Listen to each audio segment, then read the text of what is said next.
आणि निवडणुकीची तयारी करणारा माझा शिवसैनिक आहे, तो ज्वलंत माणूस आहे, एखादा विस्तवासारखा आहे, त्याला हातात नाही घेऊ शकत असा कार्यकर्ता आहे माझ्याकडे। त्या कार्यकर्त्याच्या आणि त्या मतदाराच्या जीवावर मी आमदार झालो आहे। या मतदारसंघामध्ये सामान्यच व्यक्ती आमदार असेल। मुक्ताई करी हरिश्रवण पाठ, तेणे मोक्ष मार्ग नीट सकळ साधे। संत मुक्ताबाईंच्या नावावरूनच मुक्ताईनगर हे नाव या तालुक्याला पडलं। एकेकाळी ग्रामीण आणि साधारण भाग असलेला हा तालुका, परंतु आज या तालुक्याचा विकास रथ वेग धरू लागलाय। आणि हे शक्य झालं कारण या विकासाच्या रथाला दिशादर्शक म्हणून लाभले ते माननीय मुख्यमंत्री एकनाथजी शिंदे साहेब, तसेच सारथ्य केले आमदार चंद्रकांत पाटील यांनी। आम्ही सगळे निंबोचे शेतकरी आहे, आम्हाला कोणी मदत आजपर्यंत दिली नाही। या चंदू भाऊनी आम्हाला इतकी मदत दिली, ते एवढेच अजून 3-4 रस्ते दिले आम्हाला। एवढे रस्ते झाले की आम्ही चंदू भाऊचे खूप आभार आहे। आपल्या सर्वांची पोट भरून आयुष्याची वाट सुखकर करण्यासाठी बळीराजा रात्रंदिवस काम करतोय, पण त्याची वाट सुखकर करणे हे आपले कर्तव्य समजून मुक्ताईनगरच्या रस्त्याचे काम चंद्रकांत पाटील यांनी मार्गी लावले। तर हा रोड हा मुक्ताईनगर नवे गाव ते जुने गाव हा जोडण्याचा एक मध्यस्थ रस्ता आहे। हा रस्ता माननीय मुख्यमंत्री एकनाथजी शिंदे यांनी नगर विकास निधीमधून 4.5 कोटीचा मंजूर करून दिला। जुनं गाव आणि मुक्ताईनगरचा विकास या दोघांना जोडणारा हा रस्ता, या रस्त्यामुळे फक्त येणे जाणे सोयीस्कर झाले नाही, तर उत्पादनांना बाजारपेठेत नेणंही सोपं झालं।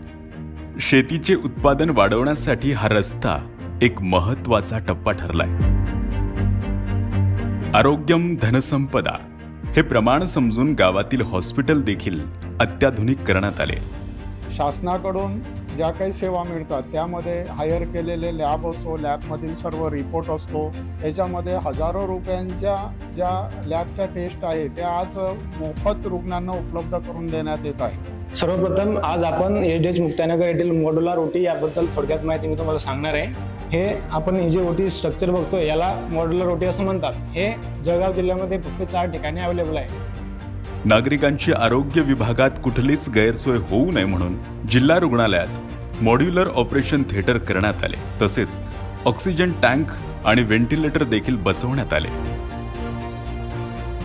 जशी राहणी तशीच विचारसरणी या वाक्याला अंमलात आणून गावाच्या तलावाला देखील पुनर्जीवित करण्यात आले। एकेकाळी तलावातील घाण आणि दुर्गंधीमुळे त्रस्त झालेले नागरिक आज येथेच रोज फिरायला येतात। ह्या तलावाला या ठिकाणी अशी कंडिशन होती की ह्या ठिकाणी पाणी दूषित होतं। या पाण्याची दुर्गंधी आमच्या घरापर्यंत यायची। प्रभाग क्रमांक 9च्या जवळपास या तलावाला लागून हा प्रभाग क्रमांक 9 आहे। याची दुर्गंधीमुळे आमच्या विहिरींना या पाण्यामुळे आमच्या विहिरींना पाणी आलं। त्या मेलेल्या विहिरी पुन्हा जिवंत झाल्या, तिथून नाही तर इथं सुशोभीकरण झालं।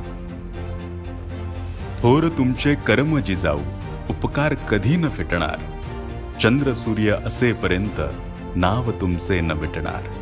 तलावाप्रमाणेच लहान मुलांसाठी जिजाऊ बालोद्यान तयार करण्यात आले।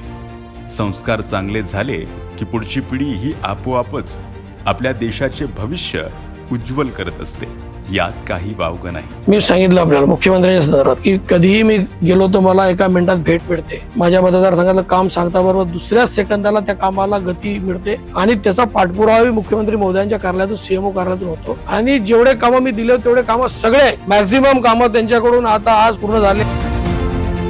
मुक्ताईनगर मधील विकास हा फक्त या गावाचा विकास नसून येथील प्रत्येक व्यक्तीचा विकास आहे। येथील प्रत्येक व्यक्तीला विकासाची नवी दिशा मिळाली आहे। हे सगळं शक्य होत आहे ते माननीय मुख्यमंत्री एकनाथजी शिंदे यांच्या जिद्द आणि आमदार चंद्रकांत भाऊ पाटील यांच्या चिकाटीमुळेच।